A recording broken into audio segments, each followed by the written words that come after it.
خاتون کو حیض آ گیا ہے یا خاتون کی ولادت ہوئی ہے اور اسے نفاس آ گیا ہے، تو حیض اور نفاس کے دورانیے میں جو نمازیں رہ جاتی ہیں ان نمازوں کی قضا واجب نہیں ہوتی، نمازوں کی قضا نہیں ہے، ادا اس واسطے نہیں ہے کہ حیض و نفاس کی حالت تھی، اور ان نمازوں کی قضا بھی نہیں ہے۔ لیکن اگر روزے رہ جائیں حیض و نفاس کی حالت میں، خاتون روزے نہیں رکھ سکتی، روزے جو رہ گئے ہیں ان کی قضا ہوگی، یا یہ بھی نماز کی طرح معاف ہیں؟ فرمایا ان کی قضا ہوگی،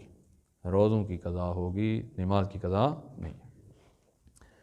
اب خاتون نے روزے رکھنے ہیں قضا، اس کے پاس ماہ رمضان کے بعد سے لے کر اگلے ماہ رمضان تک تقریباً 11 مہینے ہیں اس کے پاس، تو ان 11 مہینے میں اس نے قضا رکھنی ہے۔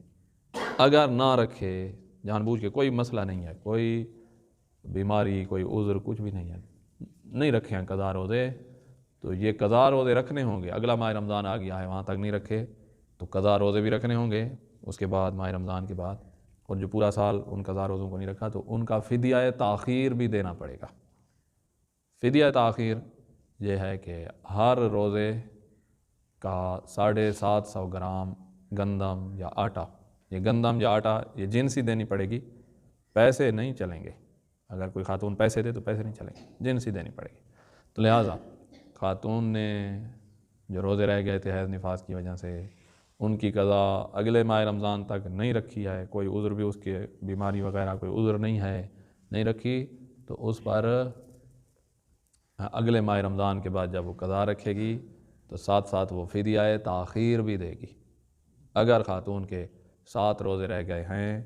تو 7 روزوں کا فدیہ تاخیر، ہر روزے کا 750 گرام، ہر روزے کا 750 گرام، اس طرح 7 کا حساب کر لیں گے۔ یہ ہے حیض نفاس کی وجہ سے رہ گئے تھے۔ اگر کوئی ماہ رمضان میں بیمار ہو جائے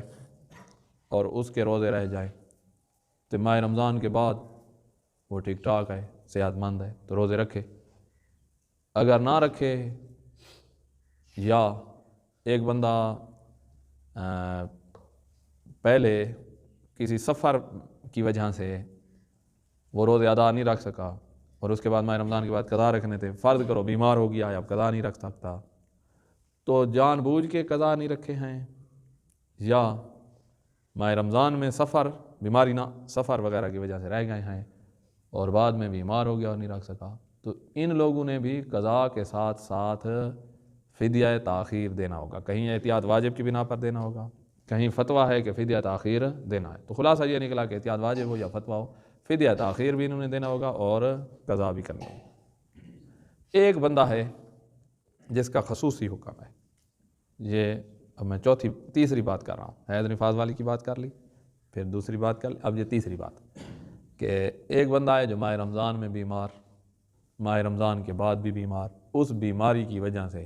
نہ ادا روزے رکھ سکا ہے، اور اگلے ماہ رمضان تک جو بیمار رہا ہے تو اس بیماری کی وجہ سے قضا روزے بھی نہیں رکھ سکا ہے، نہ ادا رکھ سکا ہے بیماری کی وجہ سے، نہ قضا رکھ سکا ہے بیماری کی وجہ سے، تو اب اس پر قضا نہیں ہوگی۔ اگلے ماہ رمضان تک بیمار رہا ہے تو اس پر جس طرح اس کو ادا معاف ہو گئے تھے ماہ رمضان میں بیمار تھا، اسی طرح اب ماہ رمضان کے بعد سے اگلے ماہ رمضان تک بیمار ہے تو قضا بھی اس کو معاف ہے، ادا بھی معاف، قضا بھی۔ ہاں ایک کام کرنا ہے، اس نے ہر روزے کے بدلے میں، اس بیمار نے ہر روزے کے بدلے میں 1 مد یعنی 750 گرام گندم یا آٹا دینا ہوگا۔ یہ بیمار کا خصوصی حکم ہے، ماہ رمضان میں بیمار، ماہ رمضان کے بعد بھی بیمار، اگلے ماہ رمضان تک بیمار، تو یہ روزے اس بیماری کی وجہ سے نہیں رکھ سکتا، توڑ کے بھی نہیں رکھ سکتا، 1 مہینے میں تھوڑے رکھ لے، دوسرے مہینے میں تھوڑے رکھ لے، تیسرے میں، اس طرح نہیں کر سکتا، یعنی روزہ نہیں رکھ سکتا، نہ ادا رکھ سکا بیماری کی وجہ سے، نہ قضا رکھ سکتا ہے بیماری کی وجہ سے،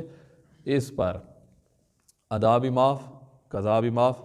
اور ہر روزے کے بدلے میں اس نے 1 مد یعنی 750 گرام گندم یا آٹا،